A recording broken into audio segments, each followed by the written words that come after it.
नमस्कार, खबर उत्तराखंड में आप सभी का स्वागत है। मैं हूं आपके साथ सृष्टि शुक्ला। रुक कर लेते हैं खबरों का। हरिद्वार में 14 जुलाई से कांवड़ मेले का आयोजन होने जा रहा है।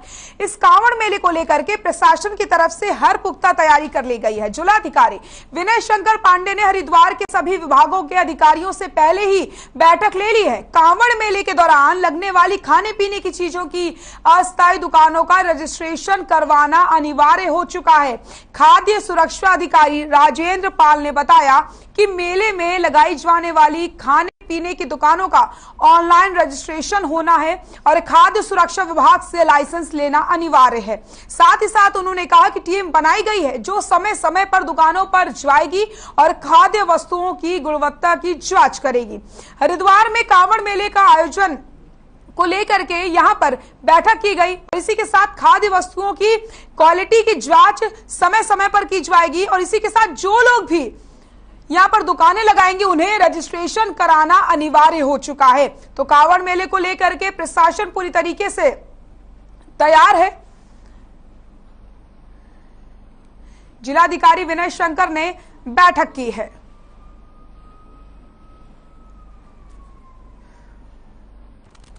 काफी टाइम पहले किया ना? नहीं, अभी फरवरी में। ये अभी हमने कांवड़ मेला स्टार्ट हो रहा है, इसमें हमने एक टीम गठित करेंगे और ये जो प्रतिदिन जो है निरीक्षण करेगी उन एरियो में, और जो जिनके पास भी जो भी अगर गलत सामान पाया जाएगा। हरिद्वार में 14 जुलाई से शुरू हो रहे कांवड़ मेले में शिव भक्तों की अगवानी के लिए जहां यूपी और उत्तराखंड की सरकारें तेजी से तैयारियों में लगी हैं, वहीं कांवड़ियों के स्वागत के लिए रेलवे भी बड़े इंतजाम करने जा रहा है, जिसके चलते उत्तर रेलवे के एडीआरएम एनएन सिंह बीते दिन हरिद्वार पहुंचे और कांवड़ मेले की तैयारियों का उन्होंने जायजा लिया। जानकारी के मुताबिक उत्तर रेलवे इस बार कांवड़ मेले में शिव भक्तों के लिए कई ट्रेनें चलाने जा रहा है। इसके अलावा कई ट्रेनों को हरिद्वार तक एक्सटेंड भी किया जा रहा है, यानी कि कांवड़ियों की सुविधा के लिए हर इंतजाम यहां पर किए जाएंगे। इसी के साथ रेल टिकट के काउंटर खोलने, स्वास्थ्य कैंप लगाने की व्यवस्था भी करी जाएगी। वहीं एडीआरएम ने बताया कि ट्रेनों में सुरक्षित सफर करने के लिए जागरूकता अभियान भी चलाया जाएगा। तो कांवड़ मेले की तैयारियों में पूरी तरीके से प्रशासन जुट चुका है और ऐसे में एडीआरएम ने तैयारियों का जायजा लिया है और कांवड़ियों के लिए स्पेशल ट्रेनें भी चलाई जाएंगी। इसी के साथ ट्रेनों के जो रूट है उन्हें एक्सटेंड कर दिया जाएगा, अलग से टिकट काउंटर बनाया जाएगा, स्वास्थ्य कैंप भी लगाए जाएंगे, यानी किसी भी तरीके से जो कांवड़ हैं, जो कांवड़िया लेकर के जाते हैं, उन्हें किसी प्रकार की कोई परेशानी नहीं होनी चाहिए। ऐसे में प्रशासन पूरी तरीके से इस समय इस पर नजर बनाकर रखे हुए है, तैयारियों पर जुटा हुआ है।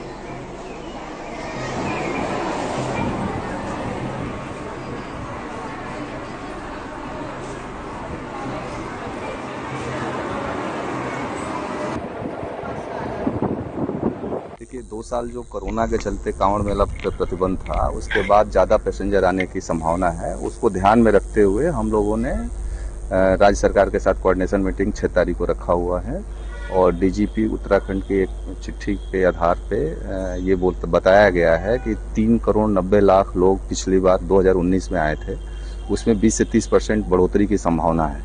उसी को ध्यान में रख करके रेलवे अपनी हरेला पर्व अभियान के अंतर्गत 6 जुलाई से प्रदेश में वृक्षारोपण कार्यक्रम आयोजित होगा।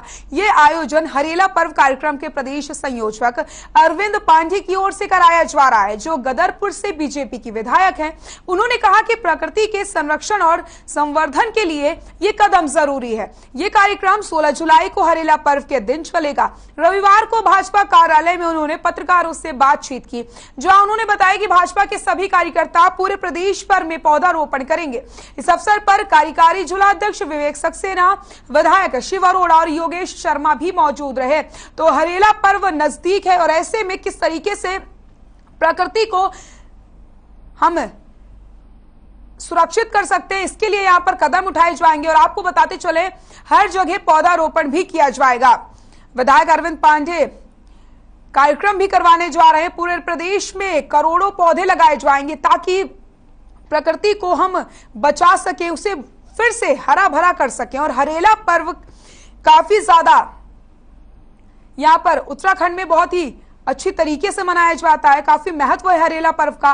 और ऐसे में यहां पर कई सारे पौधे लगाए जाएंगे ताकि प्रकृति को संजो करके रख सके, प्रकृति की यहाँ पर पूरी तरीके से देखभाल हम कर सके। तो ऐसे में पूरे प्रदेश में करोड़ों पौधे लगाए जाने हैं, जिससे आने वाले समय में यहाँ पर प्रकृति पूरी तरीके से सुरक्षित रह सके और लोगों को भी किसी प्रकार से परेशानी ना हो, क्योंकि जिस तरीके से डेवलपमेंट हो रहा है ऐसे में पेड़ों को लगातार काटा जा रहा है, जो हरियाली है वो कहीं ना कहीं लुप्त होती चली जा रही है। तो इस तरीके से हरेला पर्व नजदीक है और 6 जुलाई से लेकर के 16 जुलाई तक के बीच ये कार्यक्रम चलाया जाएगा और इन दिनों में यहाँ पर करोड़ों पौधे लगाए जाएंगे और सभी से यहाँ पर यही अपील करी गई है कि सब बढ़ चढ़ करके हिस्सा लें और एक पौधा जरूर लगाएं।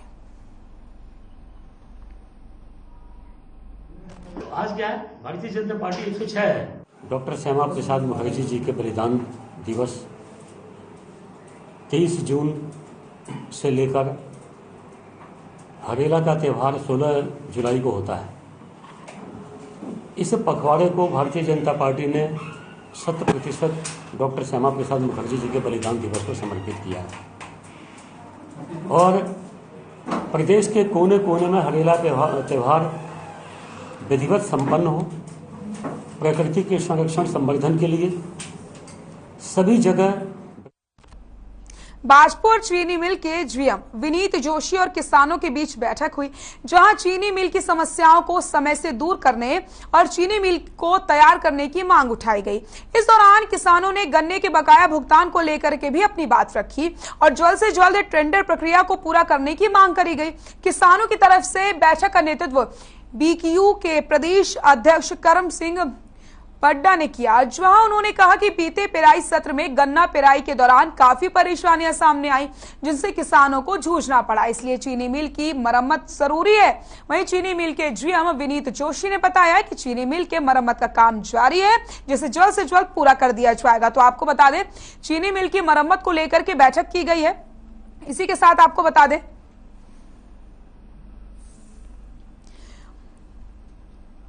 चीनी मिल के जीएम विनीत जोशी और किसानों के बीच ये अहम बैठक का आयोजन किया गया, जहां पर किसानों ने अपनी बात रखी है कि किस प्रकार से पिछले सत्र में उन्हें परेशानियों का सामना करना पड़ा था पेराई के दौरान, तो ऐसे में इस समय ये परेशानी ना आ पाए। तो यहाँ पर जीएम विनीत जोशी की तरफ से साफ तौर पर कहा गया है कि चीनी मिल की मरम्मत की जा रही है और जल्द से जल्द यहाँ पर जो भी परेशानियां पिछले पेराई में आई थी वो इस बार परेशानियों को दूर जरूर किया जाएगा। तो इसी के साथ जो किसानों का बकाया भुगतान है उसे भी जल्द से जल्द देने की बात यहां पर रखी गई है। किसानों ने गन्ने का बकाया भुगतान देने की बात यहां पर रखी है।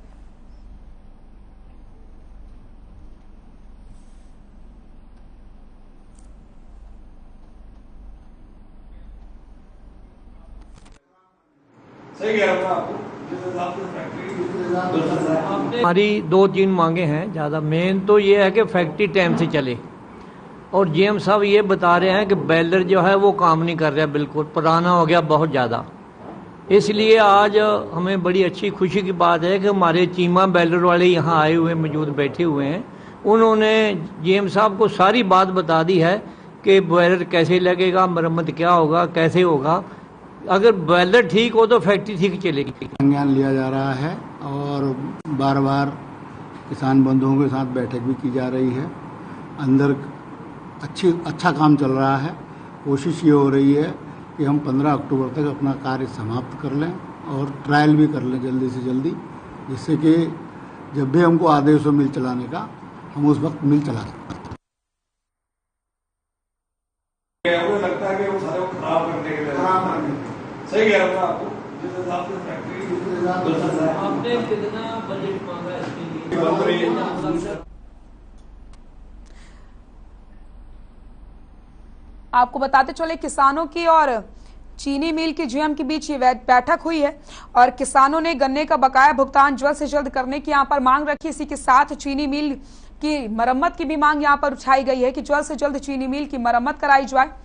तो यहाँ पर आपको बताते चले, जो भी परेशानियां पिछले पेराई सीजन में आई थी उन परेशानियों को इस बार दूर करने की बात की गई है। चीनी मिल के जीएम विनीत जोशी ने साफ तौर पर किसानों को यही कहा है कि इस बार उन्हें परेशानी नहीं होंगी और जल्द से जल्द जो बकाया भुगतान है वो भी किया जाएगा। चीनी मिल को तैयार करने की जो मांग उठी थी उसके लिए उन्होंने ये कहा कि मरम्मत चल रही है, जल्द से जल्द पूरा काम हो जाएगा।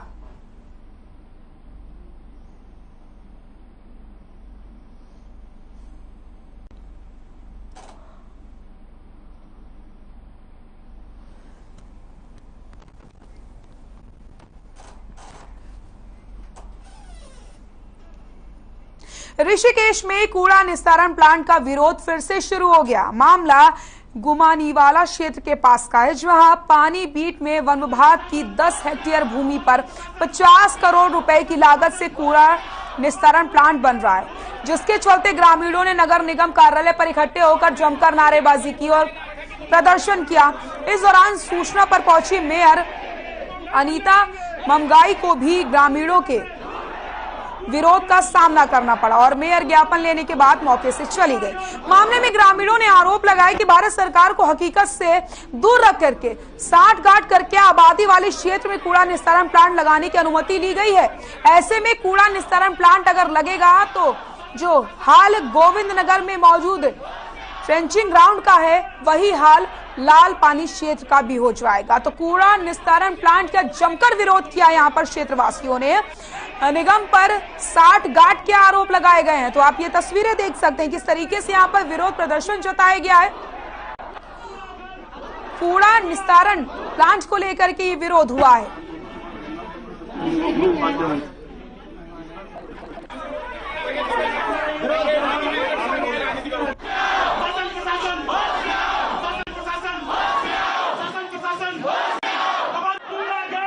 हम यहाँ पर ट्रेचिंग ग्राउंड का ये मुद्दा लेके आए हैं कि इसमें ये नहीं बनना चाहिए। हमारे ग्रामवासियों को सभी को बहुत दिक्कतों का सामना करना पड़ेगा और आगे भविष्य में ये बीमारियों का एक बन जाएगा, घर बन जाएगा। तो हम चाहते हैं कि इसमें बिल्कुल भी हम ये ग्राउंड ट्रेचिंग ग्राउंड बने ना, कूड़ा घर नहीं बनाना चाहते। तो उसमें ये जो आप पूछ रहे हो मुझे कि ये जो गुटबाजी की जा रही है इसमें कोई राजनीतिक मत नहीं है, ये एक जनहित की लड़ाई है। इसमें हम जनता के लिए लड़ रहे हैं और हम भी जनता की कि वहाँ पर ट्रेचिंग ग्राउंड नहीं चलेगा। आप आबादी क्षेत्र में कहीं भी ले जाइए, कहीं भी ले जाइए, जंगल ले जाओ 100 फुट ले जाओ, कहीं भी ले जाओ, पर उस आबादी क्षेत्र से दूर होना और नहीं बनना चलेगा। और इसमें हम मुख्यमंत्री से भी बात करेंगे, जाना पड़ा हम भी जाएंगे, पूरे जनप्रतिनिधि जाएंगे, बात रखेंगे मुख्यमंत्री जी के कि आप या तो दोबारा सर्वे करो, सर्वे तो कर लो, एक बार देख तो लो, आगे मौके में देख तो लो कि कितनी जनसंख्या है, कितनी प्रभावित हो रही है। लोग वहाँ 40-50 से 3-3 पीढ़ी खत्म होगी, 3-3 पीढ़ी खत्म हो चुकी है। अब हम क्या जवाब देंगे? हम अपने बच्चों को पढ़ेंगे, हम पूरा। हरिद्वार में हर की पैड़ी पर प्लास्टिक कैन बेचने वाले छोटे व्यापारियों ने नगर निगम कार्यालय में धरना दिया। इसके साथ ही नाराज व्यापारियों ने नगर निगम प्रशासन पर एक तरफा कार्रवाई का आरोप लगाया। आरोपियों का कहना है कि नगर निगम के अधिकारी प्लास्टिक बैन के नाम पर छोटे दुकानदारों का उत्पीड़न कर रहे हैं। पॉलीथीन और प्लास्टिक कैन बेचने वाले किसी भी बड़े व्यापारी पर कोई कार्रवाई क्यों नहीं की जा रही है। साथ ही साथ इन व्यापारियों का यह भी कहना है कि छोटे दुकानदारों का सामान जब्त करके उनके चालान किए जा रहे हैं। तो छोटे व्यापारियों का ये प्रदर्शन देखने को मिला, क्योंकि जिस तरीके से पॉलीथीन को बैन किया गया, ऐसे में अब कार्रवाई की जा रही है जो भी यूज करते हुए नजर आ रहा है। तो छोटे व्यापारियों ने यहाँ पर प्रदर्शन किया है कि जो ये सामान बना रहे हैं उन पर कार्रवाई क्यों नहीं की जा रही है, छोटे व्यापारियों को क्यों परेशान किया जा रहा है, उनका सामान जब्त कर लिया जा रहा है। कैन बेचने वालों ने नाराजगी यहाँ पर जताई है, कैन बनाने वालों को क्यों नहीं पकड़ा जा रहा है। नगर निगम कार्यालय का घेराव करते हुए छोटे व्यापारियों ने प्रदर्शन किया है और अपनी मांग यहाँ पर रखी गई है। नगर निगम मुर्दाबाद, मुर्दाबाद, मुर्दाबाद।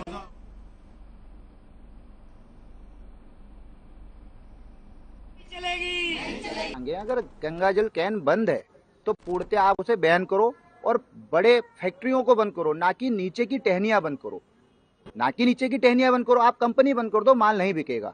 ठीक है, ये नहीं होता है कि आप किसी का माल छीनो, उससे पैसा ऐड हो और माल छोड़ दो।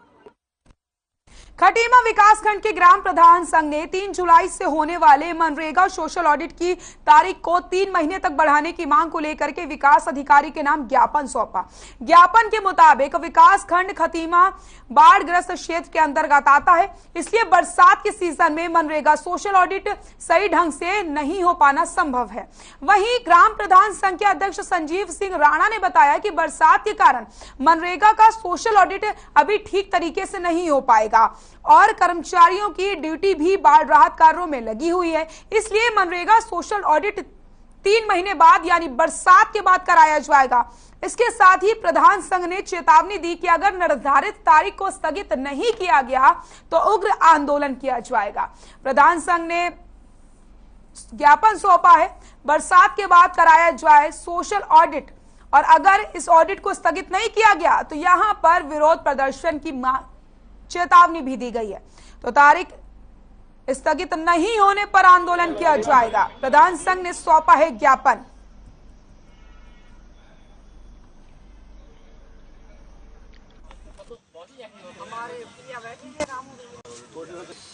मानसून सत्र जो चल रहा है उसमें इस सोशल ऑडिट को कम से कम 3 महीने के लिए आगे बढ़ाया जाए।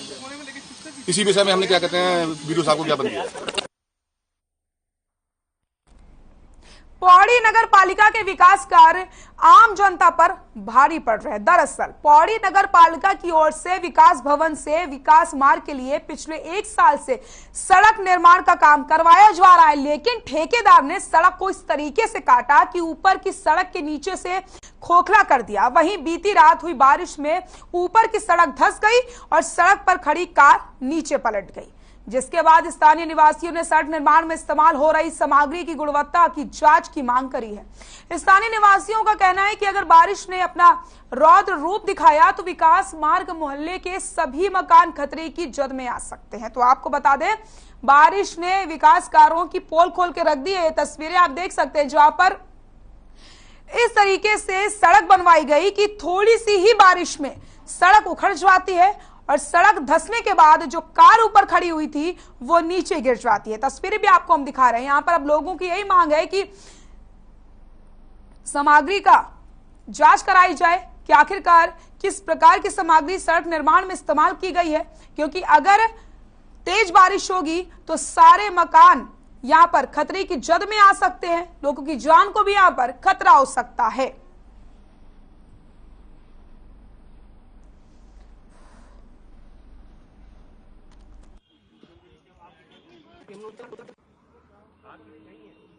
इसमें नगर पालिका प्रशासन पूरा दोषी है। इन्होंने नीचे से तो खोल दिया, इसको काट दी सड़क को, प्रोटेक्शन का काम किया नहीं। 1 साल से काम चल रहा है, 50 मीटर रोड तैयार नहीं हो पाई इनकी। जहां रोड को बनना था वहां रोड नहीं बनाई। इन्होंने प्लम कंक्रीट के वो चढ़ाते रहे और टोटल प्लम कंक्रीट में ये मेरी भी जानकारी है कि 40% पत्थर पड़ता है, 60% वो पड़ता है रोड़ी। मंगलौर के एंट्री गेट पर बना रोडवेज बस स्टैंड अपनी बदहाली के आंसू बहा रहा है। रोजाना हजारों की संख्या में यात्री यहां पर आते हैं।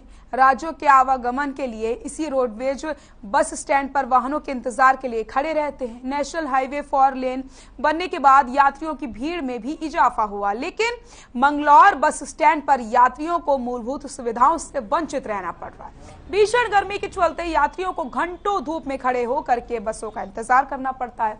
यहाँ यात्रियों के लिए बैठने की सीटें तक उपलब्ध नहीं है।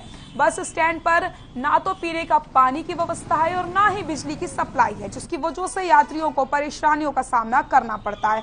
तो ये तस्वीरें आप देखिए, आपको हम किसी खंडहर की तस्वीरें नहीं दिखा रहे हैं, बल्कि ये बस स्टैंड है जहां पर रोज हजारों यात्री आते हैं, लेकिन यात्रियों की सुविधाओं का ख्याल जिसे रखना है उसका इस ओर कोई ध्यान नहीं जा रहा है। बस स्टैंड पूरी तरीके से जर्जर हालत में पहुंच गया है। ना तो पानी की सुविधा है, ना ही यहाँ पर बिजली आती है और ना ही बैठने के लिए सीटें बनाई गई हैं। तो ये तस्वीरें देखिए, वाटर कूलर पूरी तरीके से टूट चुका है, बिजली के जो बोर्ड हैं वो भी पूरी तरीके से टूटे नजर आ रहे हैं और ये बस स्टैंड किसी खंडहर से कम दिखाई नहीं दे रहा है। यहाँ पर यात्रियों की लिए एक भी सुविधा उपलब्ध नहीं है। जर्जर हालत में पहुंच गया ये बस स्टैंड और अपनी बदहाली के आंसू बहा रहा है, इंतजार कर रहा है कि कब कोई अधिकारी आएगा और इस बस स्टैंड की ओर ध्यान देगा और इसके बाद इसकी मरम्मत कराई जाएगी।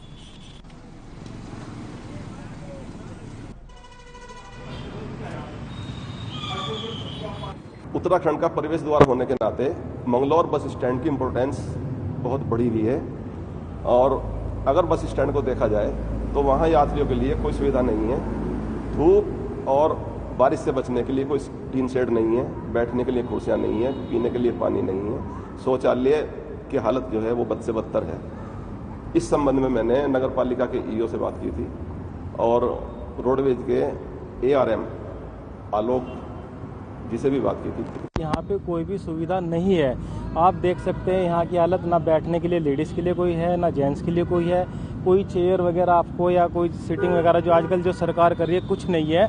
और पीछे की अगर तुम हालत देखो तो पेड़ उग रहे हैं, कोई साफ सफाई की व्यवस्था यहाँ नहीं है, कोई पीने के पानी की कोई व्यवस्था यहाँ नहीं है।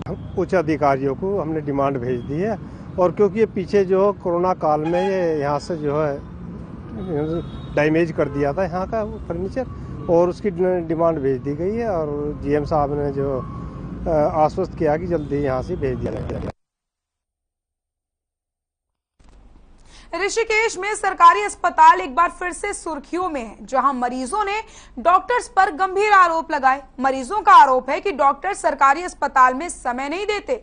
अल्ट्रासाउंड करने के लिए डॉक्टर्स ने अपने प्राइवेट क्लिनिक खोल रखे हैं। यही कारण है कि अस्पताल में आए मरीजों को परेशानियों का सामना करना पड़ता है और ये परेशानी गर्भवती महिलाओं को सबसे ज्यादा उठानी पड़ रही है। प्राइवेट क्लिनिक में अल्ट्रासाउंड कराने से लोगों को जेब पर भी असर पड़ता नजर आ रहा है, क्योंकि वहां पर महंगे रेट में अल्ट्रासाउंड होते हैं। और ऐसा ही एक वीडियो भी वायरल हो रहा है जो मरीजों ने सोशल मीडिया पर शेयर किया है। तो आपके तस्वीरें भी हम दिखा रहे हैं जहां पर मरीजों को बहुत ज्यादा परेशानियों का सामना करना पड़ रहा है। अस्पताल में जो डॉक्टर्स हैं उनकी लापरवाही की वजह से मरीज यहां पर परेशान होते हैं। सरकारी अस्पताल में जो मरीजों के लिए सुविधाएं उपलब्ध करवाई जाती हैं, उन सुविधाओं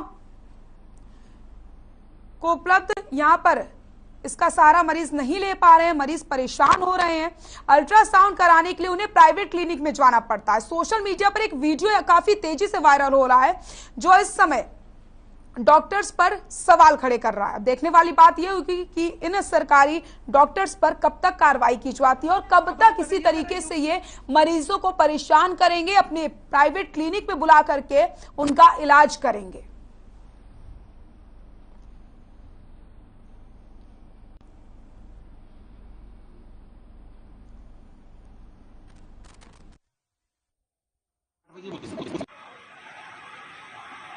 देखिए, मेरे संज्ञान में तो ऐसा कुछ है नहीं।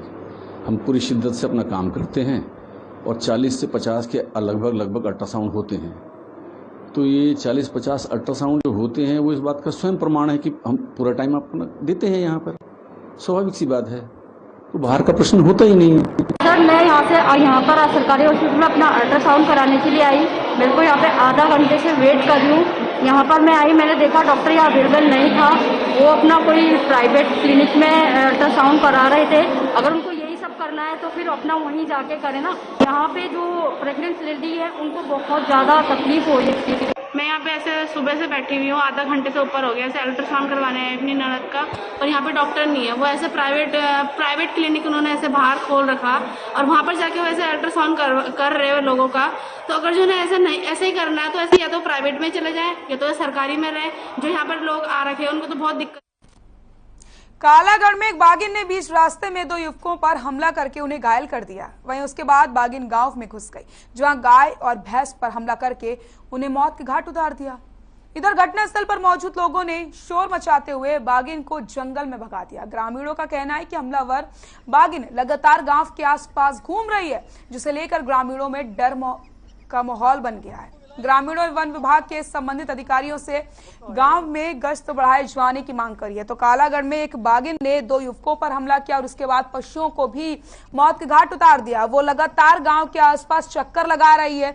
ऐसे में वन विभाग के जो अधिकारी हैं उनसे मांग की गई है कि जो अपनी गश्त है उसे बढ़ाया जाए, ताकि लोगों की जो जान का खतरा है उससे उन्हें छुटकारा मिले। तो ये बागिन लगातार पशुओं पर हमला कर रही है। 2 युवकों को भी इसने घायल किया है।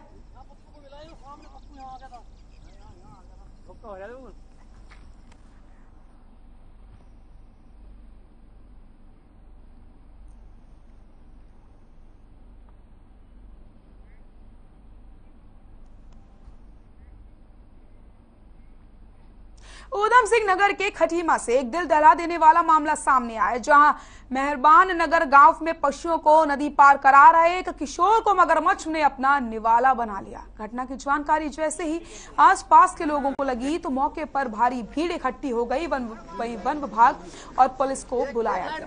इस घटना के बाद से ग्रामीणों में वन विभाग को लेकर काफी नाराजगी है। हालांकि ग्रामीणों की मदद से वन विभाग की टीम ने मगरमच्छ को रेस्क्यू करके पकड़ा है, लेकिन 13 साल के किशोर का भी कुछ पता नहीं चल पाया है।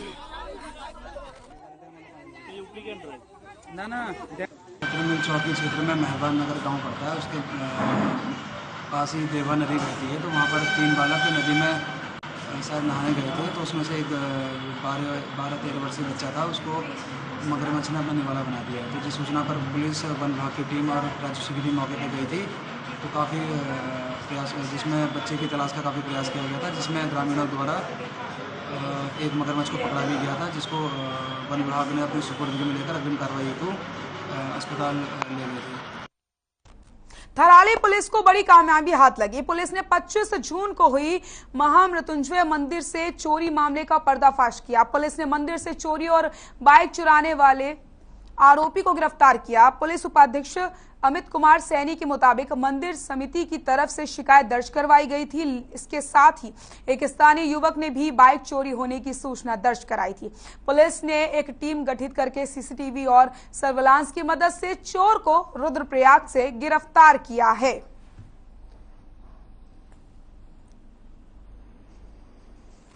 थाना थराली क्षेत्र में घटना हुई थी। इसमें एक मंदिर में चोरी और दूसरे एक बाइक चोरी होने की तहरीर प्राप्त हुई थी। इसमें प्रथम दृष्टया मुकदमा पंजीकृत कर लिया गया था। इसमें थानाध्यक्ष थराली के नेतृत्व में 2 टीमों का गठन किया गया था। इसमें एक टीम के द्वारा सीसीटीवी फुटेज सर्विलांस चेक किया गया था, दूसरी स्वाग्रसी पतारासी में टीम की गई थी और इसमें सफलता पाई है और अभियुक्त को गिरफ्तार कर लिया गया। गदरपुर के करतापुर रोड पर पिछले दिनों हुई फायरिंग मामले में पुलिस को सफलता हाथ लगी। पुलिस ने फायरिंग करने वाले आरोपी को गिरफ्तार करके जेल भेज दिया। एसएचओ विजेंद्र शाह के मुताबिक शिकायत मिली थी कि कुछ युवाओं ने गोली चलाई। मामले में पुलिस लगातार कार्रवाई कर रही थी। वहीं अब पुलिस ने आरोपी को वाहन के साथ कब्जे में ले लिया है।